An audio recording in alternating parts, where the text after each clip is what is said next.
வக்பு சட்ட திருத்தத்தை எதிர்த்து நடைபெற்று வரும் வழக்கு விசாரணையை வரும் 20ஆம் தேதிக்கு ஒத்திவைத்துள்ளது உச்சநீதிமன்றம்.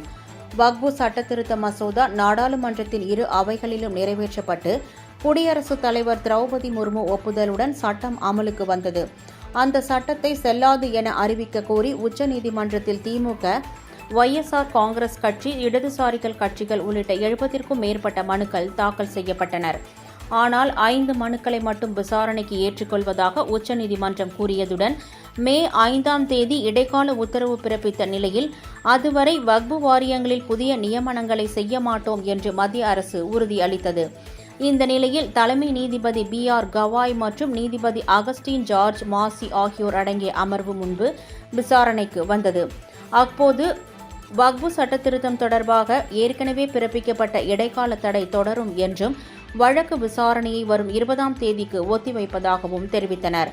இருதரப்பும் வருகிற 19ஆம் தேதிக்குள் தங்களது எழுத்துப்பூர்வ குறிப்புகளை தாக்கல் செய்யுமாறு நீதிபதிகள் உத்தரவிட்டனர்.